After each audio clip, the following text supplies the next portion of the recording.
Hey, good afternoon, Tribe. Thanks for joining us today. I'm looking forward to your questions and comments as we move along. Remember, you can share your questions with us via the Zoom comments section, and I'll relay those questions at the end of the presentation today. I wanted to introduce you to Dr. RJ Tesi, who is the CEO of INmune Bio on the NASDAQ symbol INMB.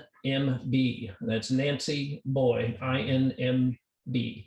So we're excited about what Dr. Tesi and INmune Bio is doing.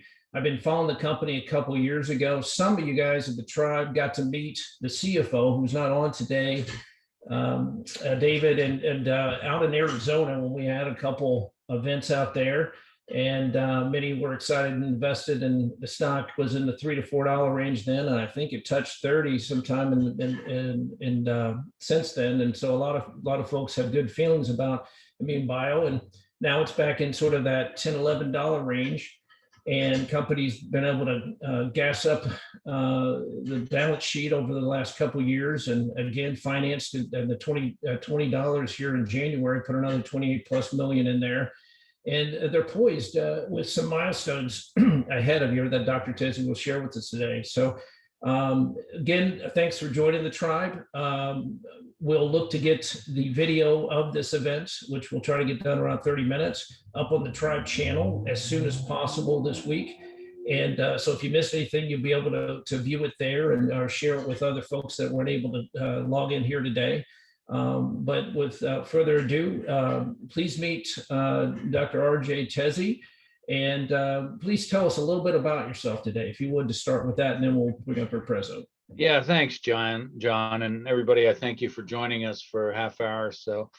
So I was an academic transplant surgeon before I joined biotech about 20 years ago. And I was lucky, both in my academic career and in my biotech career, that I've always been focused on treating the immune system. And it turns out I am now in the right place at the right time. The immune system probably contributes to at least half of all of our diseases. And in fact, 60% of the chronic diseases of aging are related to something called chronic inflammation. And what's unique about chronic inflammation is all of us have it, because if you're older than 30, you have the beginnings of chronic inflammation that will continue to get worse and worse as time goes on. As you age. In fact, the NIH now has a name for it. It's called inflammaging. Inflammaging is the age that is associated with, or the inflammation associated with aging. And it's all related to the innate immune system. And that's what we do. We are focused on the innate immune system, which is a side of the immune system that has been ignored because everybody's been focused on T cells. I mean, you've heard about T cells in cancer and autoimmune disease. Well, they're only half of the story. And it turns out the innate immune system is the interesting half. And for instance, our lead program is in Alzheimer's disease, and it's all about treating chronic inflammation associated with neurodegenerative disease that causes Alzheimer's disease, causes cognitive decline. And I'll tell you more about that. Personally, we founded this company in 2015. We went public in 2019, and we've come a long way. I mean, we've got a lot of interesting programs. We have a number of programs in the reserve, so to speak. But I'm going to focus most of my discussion on the Alzheimer's program, really because I assume many of you know that the Biogen is waiting for a decision on their drug aducanumab, which targets amyloid, which is due on June 7th. Neurodegenerative diseases, and Alzheimer's is really the poster child, have been completely frustrating for investors, for clinicians, for patients and their families, and for the regulatory agencies.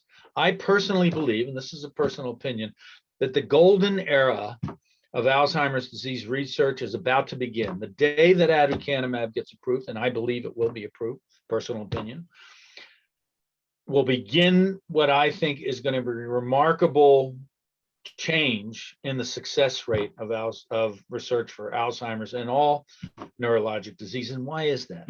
It's because all of us in the field of treating or developing drugs for neurologic diseases have decided to learn from the best practices of cancer drug development. As you know, as biotech investors, there's probably been 50 drugs approved in the last 10 years in oncology. If there have been 5 in CNS, I'd be stunned. And the reason is because they do things differently. They use biomarkers, they use small groups, they use surrogate validated endpoints. That's what we do at INmune Bio with our CNS drug development. We think that if you take all those learnings that they have developed, those best practices from oncology, you can turn what are somewhat clunky programs in CNS into winners. And I hope to convince you of that today. So with that, anything else you want me to add there, John, or should I move to the presentation? Yeah, please pull up your presentation and let's go through that. And again, remind everyone, my name is John here. And just send me a question through the chat when I've seen some questions come on in. And as you see fit, we'll get those right at the end of this presentation answered the best we can. Let's see here. Let's make sure I can get this. So share.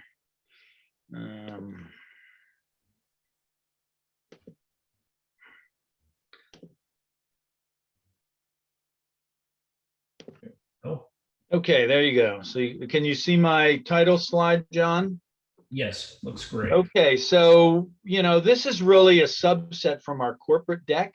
I encourage you to really go to our website, and in the lower right corner of the landing page, you'll see the corporate slide.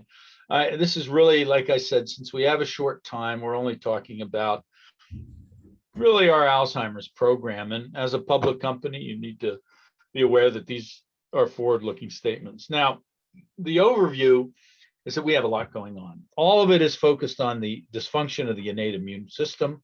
We have excellent third-party validation. We have over 65 publications using these drugs, many of them to treat CNS diseases. We have received over $4 million in grants from people like the NIH, the Alzheimer's Association, and the ALS Foundation. We have 2 platforms, but I'm going to focus on this DN-TNF platform. And we have a lot of milestones, both data release and new programs beginning, new clinical trials beginning this year. So this is a busy year, and we are quite excited about our programs. Our pipeline is a little bit complicated. Focus on the 3 on the top. XPro is our CNS application. We have an ongoing phase 1 trial in Alzheimer's disease, which I'll show you some data. We were given $3 million from the NIH to start a treatment-resistant depression program, which I won't be starting about, but treatment-resistant depression, probably the patients we're looking for, there are over 2 million patients in the United States that would be eligible for this. And we have an ongoing phase 2 in treating acute or hospitalization from COVID-19 that is ongoing. And we expect to have a go decision on that part of that program later this year. All of you are familiar with Alzheimer's disease. It is the disease of the baby boomers of our age. It is a frustrating disease that robs the patients of their humanity. And I hate to say it this way, the tragedy is it doesn't kill them. At least cancer kills you. Alzheimer's turns you into a husk that requires someone to take care of you. It is a tragic disease. Although it is the 6th most common cause of death in the United States, maybe the 7th now because COVID is the 1st most common cause of death, but that's going to end. So in fact, I think part of the reason that the FDA is enthusiastic about aducanumab, the Biogen drug, once again, this is a personal opinion, is because they finally realized that, Alzheimer's is killing people and we don't have anything for it. If this was cancer, if this was HIV, if this was congestive heart failure, we'd be pulling out all the stops to get a drug, even if it wasn't perfect. Why haven't we done that with Alzheimer's? Well, I think they are going to do that. Aducanumab ain't perfect. The first drug in an indication never is, but the second drug is better than the first drug. The third drug is better than the second drug, and you don't get the second drug unless you have the first drug. So I think the FDA realizes that, and that's part of the reason I'm so excited about our program in Alzheimer's disease, because we're going to see that the bright light is going to shine on all Alzheimer's companies developed with viable Alzheimer's programs once aducanumab gets approved. Now, one of the curious little things, you may have heard that there's about 5.8, 5.4 or something like that million patients with Alzheimer's disease in the United States. That's an underestimation for two reasons. First of all, one of the common things in medicine is that docs don't go looking for diseases that they don't have a treatment of, right? And patients don't like to get the diagnosis of Alzheimer's disease because it's a terrible sentence, so to speak. But there's something called prodromal Alzheimer's disease, MCI, which is kind of a early Alzheimer's disease. There's almost twice as many of those patients. And that's in fact who many of the companies go after. So, although there's 5 million patients with Alzheimer's disease, the market size is much, much bigger. There's room for all of us. Now, so why are we interested in going after Alzheimer's disease? Well, it turns out that inflammation, neuroinflammation, which is what we're treating. Remember, I talked about chronic inflammation, but ultimately it's inflammation in the brain, which is the problem, does a lot of things in the brain. But what you need to worry about, or what we need to worry about for the treatment of Alzheimer's disease is quite simple. And it's in these red circles. What cognitive decline with Alzheimer's disease is, it's nerve cell death. Remember, nerve cells are where the memories are stored. So if your daughter's birth date is in this cell, right, and that cell dies, right, the memory's gone. The second thing that you need something called the synaptic loss. Synapses are the wires that connect a cell, right? So if your daughter's birth date is in that cell and the wire disconnects, the synapse fails, you don't know the birth date. But it's a lot easier to fix the synapse, to do the rewiring, than it is to try to resurrect a cell, right? So in fact, one of the great things about our program is neuroinflammation really causes synaptic dysfunction. So the memory isn't lost, it's just not accessible, right? When you get rid of the inflammation, boom, that synapse reconnects and you remember your daughter's birthday. So if you're in the business, like we are, of treating Alzheimer's disease, and your drug doesn't do one of these two things, prevent nerve cell death or prevent or repair synaptic loss, you shouldn't be in the business.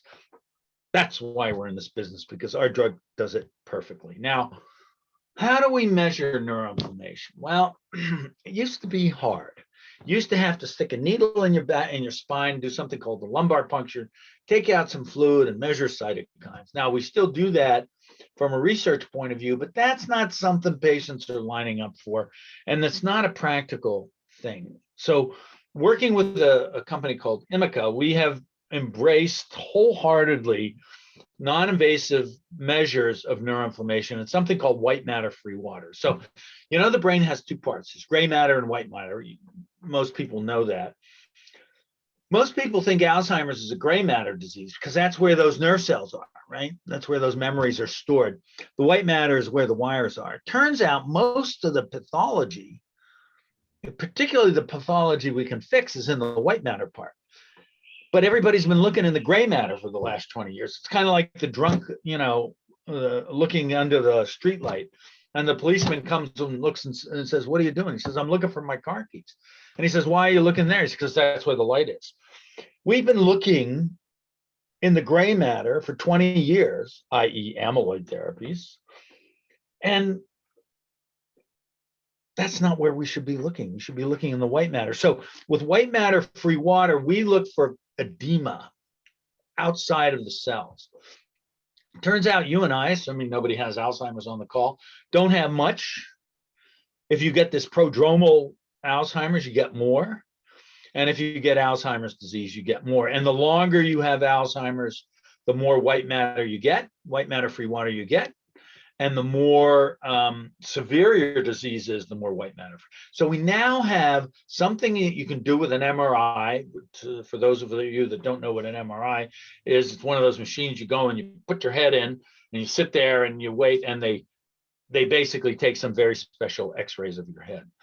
But white matter free water is a game changer. And what we found is when you give our drug, that the amount of inflammation as measured by white matter free water drops dramatically. This is only 3 months of therapy, 12 weeks, and 40% decrease in a white matter tract. Now, if you compared to the control, which actually had an increase of 5%. Well, you're sitting there, I'm not a goddamn neurologist. How am I supposed to know what that means? Well, I'll tell you what that means. What that means is this white matter tract called the arcuate fasciculus is like the superhighway. I'm an East Coast guy, between New York and Philadelphia.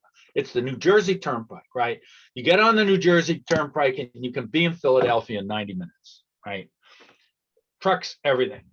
That's how those two areas connect. Now, the areas the arcuate fasciculus connects are Broca's and Wernicke's area, and they're responsible for language. One of the most sensitive clinical signs of patients who have Alzheimer's disease, for the diagnosis, for the staging, for the prognosis, for the progression, is how they use language. So it turns out we're decreasing the inflammation in a white matter tract in a structure of the brain that is critical to Alzheimer's disease. So when we presented this data in, I think, July last year, we didn't have a lot of patients. There was only maybe, let's see, 6 patients here at that time. We said, we got a drug. We'll be doing a phase 2, and I'll tell you more about that in a moment. But we were very confident that we were headed in the right direction. I have to say, this is a great example of being the point of the spear. Everybody was very polite, but they said, we don't know anything about this white matter free water. What does it mean? We were the first to apply it to drug development. So what we said, okay, we're going to come back to you and we're going to compare a decrease in white matter free water in the black here to a decrease in those cytokines, those measures of inflammation that you get by sticking the needle in the patient's back, right? And what we showed that, yep, in fact, if you look at all those inflammatory cytokines that measure neuroinflammation by what's called cerebral spinal fluid, CSF, they all went down after XPro. They went down a lot. They all went down. The only one that didn't change was interferon gamma. Pretty remarkable result, actually. I have to say, we were surprised. More importantly, neuroinflammation is just like the first step. People go, okay, fine, we believe you now. You've decreased neuroinflammation. Why should I care? And I'll tell you why you should care. And this is why we have those 65 publications. Those 65 publications say that if you get rid of neuroinflammation, the brain gets better. You stop losing nerve cells. You improve synaptic function. Remember, I told you earlier that if you're not protecting nerve cells and you're not improving synaptic function, dysfunction, you shouldn't be in the game. Well, here we have human data that shows that measures of neuronal injury, these, don't worry about what they are. This is VILIP-1 and NFL. They are biomarkers of neuronal survival. They've all improved when you get rid of neuroinflammation. And the synaptic function all improves. So in fact, we show here that, yeah, in fact, when you decrease neuroinflammation, you stop neurodegeneration and you improve synaptic function. So we presented that in July and we're pretty excited, but let me give you a couple other pictures because this is where it gets really interesting. So it turns out, remember I talked about the white and the gray matter. So this is all the white matter. This is where all those superhighway tracks are. There's 33 of them. The gray matter is where everybody's looking. This is where the drunk's been looking for his keys. You know, everybody's been looking to try to fix what's going on in the gray matter when actually all the action's in the white matter. So it turns out that one of the problems is you can't, you know, you can't do brain biopsies, right? You just can't do brain biopsies, full stop. And when you look at someone's brain after they've had really advanced disease, and I'm sorry to be crude here, but you take it out of their brain, you put it in formalin and pickle it for 6 weeks so you can cut at it and look at it under the microscope. It's not like it is in life, okay? So you need live patients. You need live patients. And that's where the MRI comes in. So we have a couple of other interesting biomarkers. One is called apparent fiber density. And you and I we've got lots of fibers running together. They're myelinated. That's the insulation. You've got the microglia. Everything's healthy. But as you get disease, those cells start to, those axons begin to drop out. The demyelination occurs.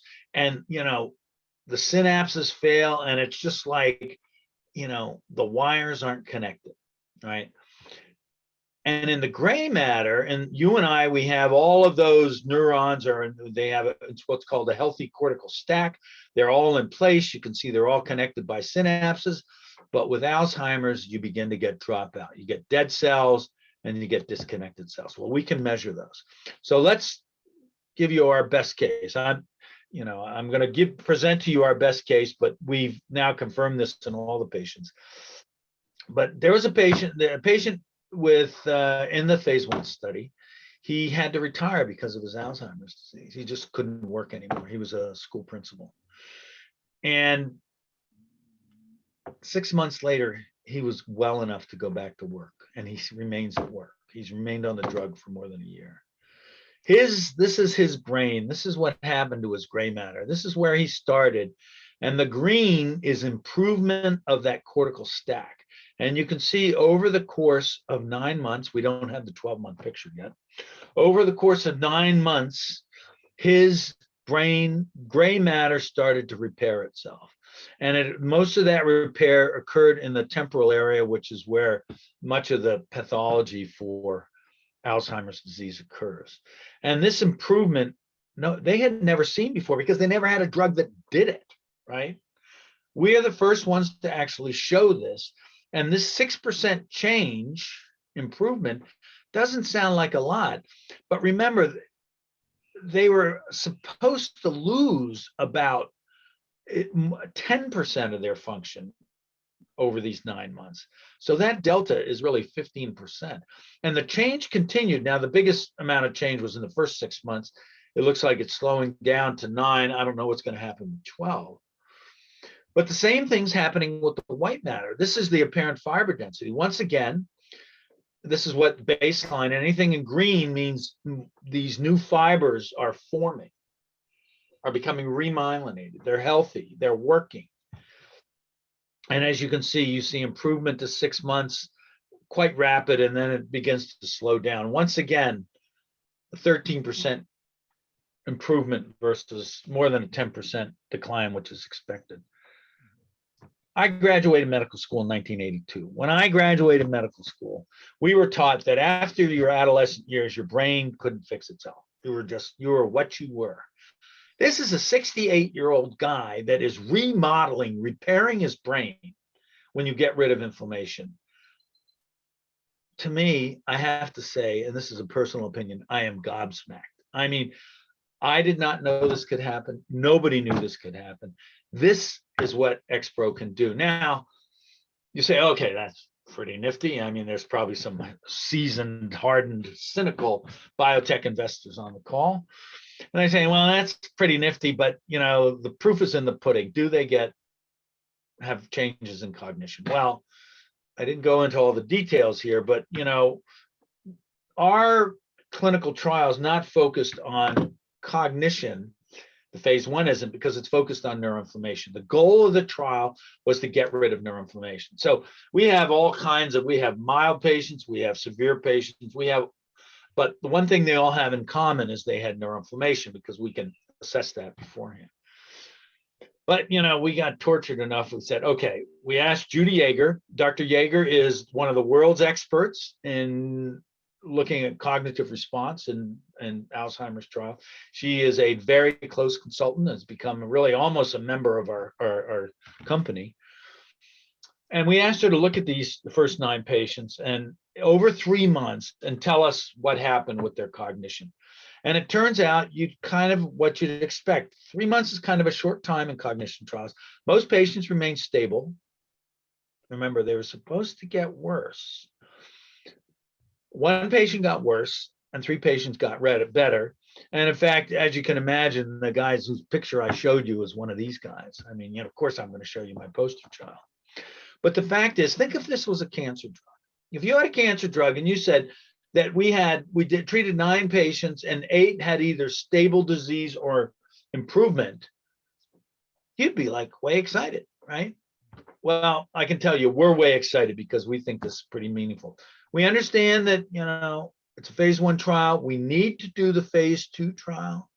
We are designing the phase 2 trial. We start as we speak, and we expect to enroll those first patients in the 4th quarter. Okay. So clearly the trial was a success.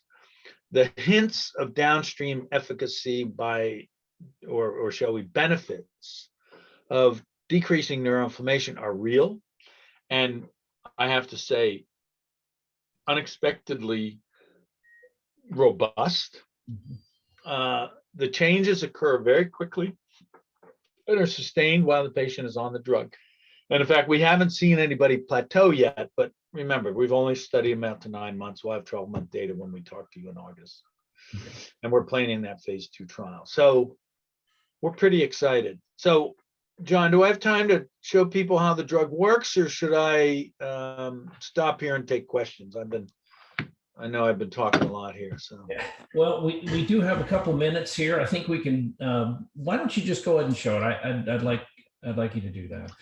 So just so you know how we're doing this with a 2nd generation TNF inhibitor. Now, some of you are going to roll your eyes and say, well, hell, TNF inhibitors have been around for 20 years. Well, yeah, but not this TNF inhibitor. The difference is that TNF, there are 2 types in TNF. There's soluble TNF, which is the bad TNF, and there's transmembrane TNF, which is the good TNF. This is the one you want to get rid of inflammation. You don't want to get rid of this one. In fact, you pay some penalties if you block it, and the current drugs block both, okay? Our drug only blocks soluble TNF, and I'll show you how it does that. But if you look, this simple table on the right is like the most important part of the whole slide. Both drugs decrease inflammation, but those drugs, the currently approved TNF inhibitors, cause immunosuppression. Not that important in Alzheimer's, but not a small issue in treating the elderly.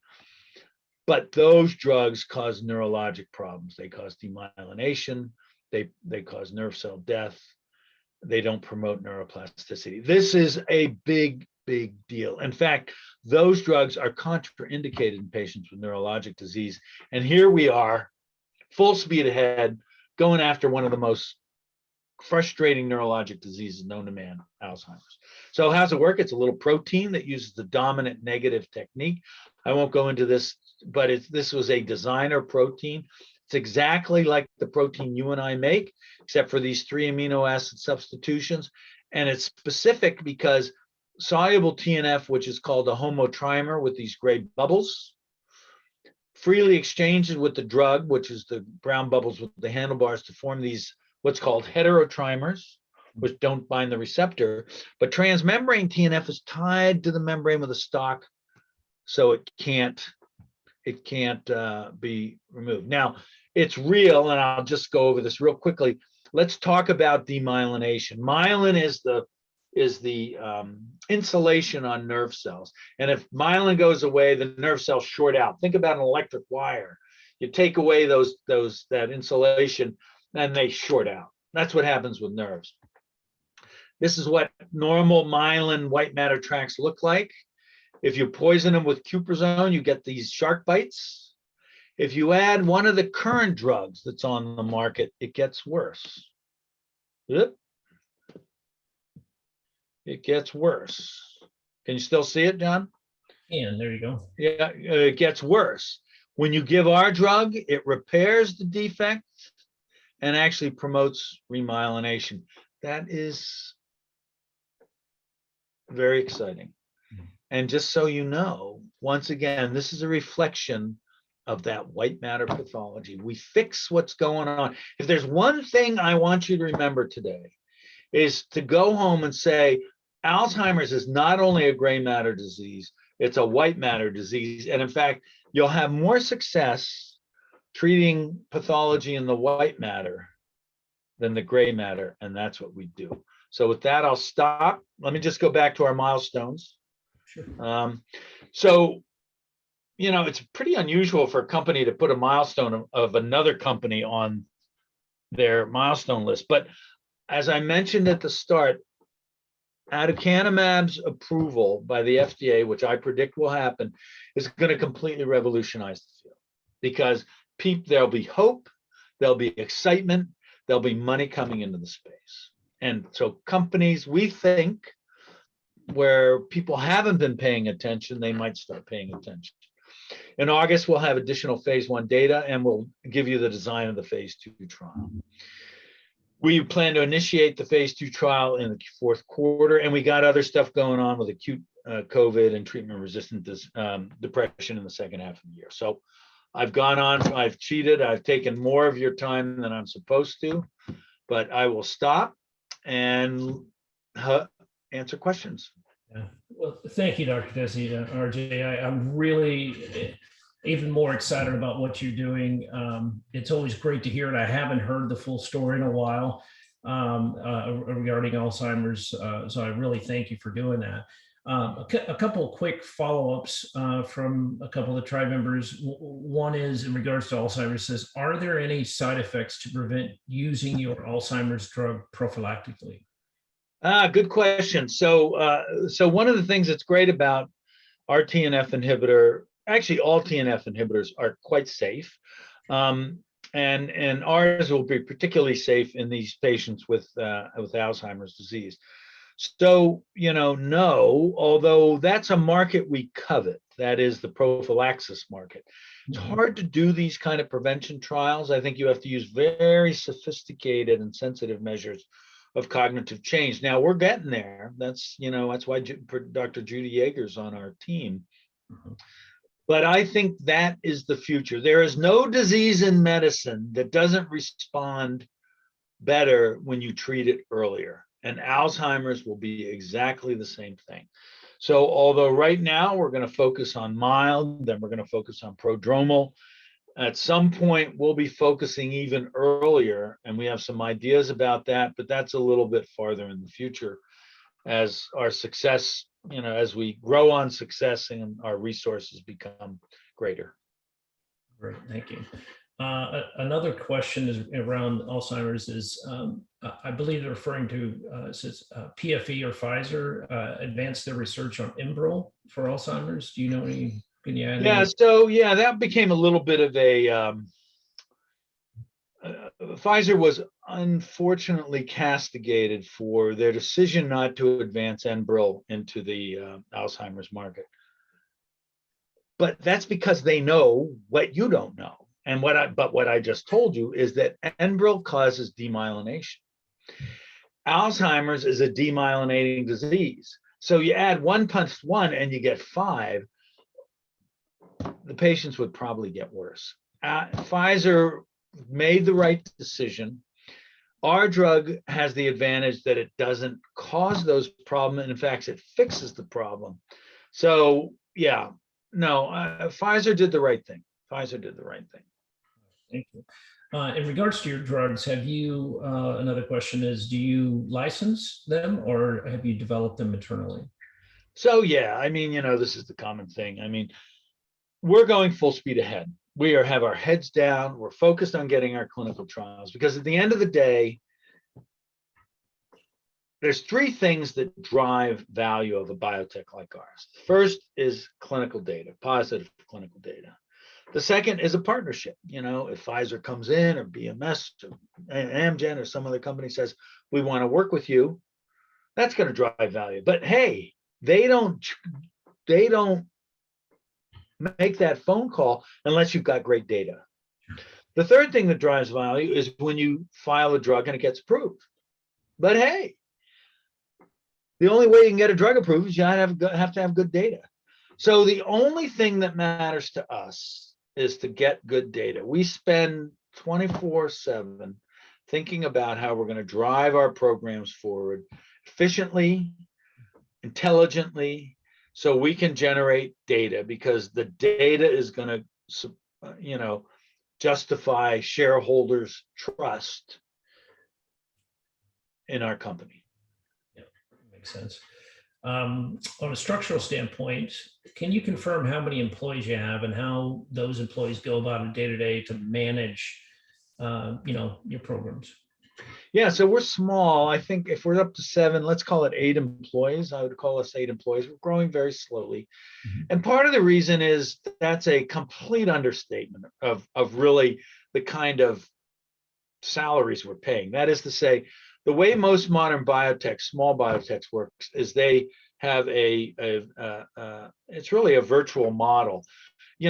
We have groups called CROs that are managing the clinical trials. We may be actually directly paying 8 or 10 people in the CRO, like for the COVID trial. We have another group of people that are involved in manufacturing drug for us. We have another group of consultants that are involved in manufacturing or the regulatory piece with our interactions with the FDA. So the core team really is folks with, setting strategy on the medical side, actually identifying the vendors, raising capital, communicating with investors, and then IP. I mean, we are very serious about our IP. We're one of those 8 employees is a full-time IP counsel, and we are filing IP furiously, because at the end of the day, there's 2 things that are really the lifeblood of biotech. It's basically capital, because no matter how good an idea you have, you can't get you need capital to move your ideas forward, and IP, because nobody's going to give you a good money for a good idea if there isn't a solid patent behind it. Agreed. That's the beauty of the model, of the biotech model, is being up, and this world ever so all since COVID, it's brought what I believe development stage biotech is practicing for years, the mobility, leveraging of the business, and it's just gone across all sectors. And we could have that talk for years, but one dovetailing into the finance, you've been efficiently, in my opinion, funding the company through straight common registered deals with good banks. I think BTIG has led those raises, the last 2 raises, but correct me if I'm wrong. That's correct. The last 2 raises were at $10 and $20, and the $20 one was completed in January of this year for around $8 million gross. Can you speak to where you sit today, what's in the public domain, and what you've given the public to outlook for that capital? So, there's a tad less than 15 million shares outstanding, all common. There's really no preferred. There's, minimal, if any, warrants. And really the credit goes to David Moss, who's CFO and a founder, who's really designed our capital structure and executed it. Insider ownership is quite high. I think it's about not quite 50%. The 3 founders own a lot, and Xencor, which is where we got the XPro asset, owns a lot, because they didn't take cash; they took shares as part of their shall we say, licensing fee. So we the insiders and certainly management are really aligned with the investors. I mean, we work to increase the share value because that's how we benefit. To my knowledge, we've not nobody in the management team has ever sold a share. And we've been buyers when we're allowed. It's pretty hard once you're public to buy. There's narrow windows. You know, I don't remember the exact number, but we've got excess of $40 million on the balance sheet, and you know, we've got a runway well into to past the end of next year. I mean, but you know, these trials do cost money. I mean, there's no biotech in the world that doesn't need to raise capital, but we do not anticipate having to raise capital in the near term. And you know, we will continue to only issue common shares because that's what we believe in. No, you've been true to your word since I've known you the last couple of years. I commend you on that. And, you know, it's exciting to be able to get you back on today, first time on the tribe. I'm going to invite you to just maybe close with a statement. And then I want to thank again all the tribe members for joining today, and keep to our confined time here best we can. And again, if there's anything you didn't get answered today and it comes afterwards, just shoot them my way and we'll do our best to get them back on you know, sometime in the near future. But Dr. Tesi, could you just close out with any statement that you'd like to share with me? Yeah, so thank you all for listening to my soapbox speech. But as you can tell, we feel at INmune Bio quite strongly about the role of the innate immune system and the role of chronic inflammation in CNS diseases. It's been completely ignored. We have a unique drug that actually has been verified in animal models out the wazoo, to use a medical term. And we have now seen that translate into man. So we are comfortable and confident with our plans moving forward. Don't fall, and this is a personal plea, don't fall into the trap of saying that, you know, Alzheimer's disease can't be solved. It hasn't been solved for 20 years. Well, remember, I've told you, the drunk was looking under where the light was, not where the disease was. I personally believe that aducanumab, when it gets approved, will really begin the golden age of drug development in Alzheimer's and CNS in general. And those of us in that space, I think, have a very exciting time ahead, and we think we are best in class. Now, we do have other assets. You can go to our website and look at them. Happy to talk about them. It's not that I don't like them as much. Well, maybe I don't like them as much, but I love our Alzheimer's program. I really, really love our Alzheimer's program. My mantra since I started medical school was, I want to make a difference at the bedside, and I want to solve unsolved problems. I'm doing that in spades at INmune Bio, and it's why I get up every day. Thank you very much. Thank you, Dr. Tesi. Again, tribe, thank you so much for your attention today. I couldn't be more excited about what Dr. Tesi's doing. Unfortunately, I've got people in my family that have had to deal with this. If you've not seen it, it's a terrible affliction, and I'm excited and hopeful that they'll continue to be successful in developing this drug and bring it to the world and change it. So thank you, Dr. Tesi. Thank you, tribe, and look forward to hearing from all of you in the future. All the best. Thanks, guys. Cheers.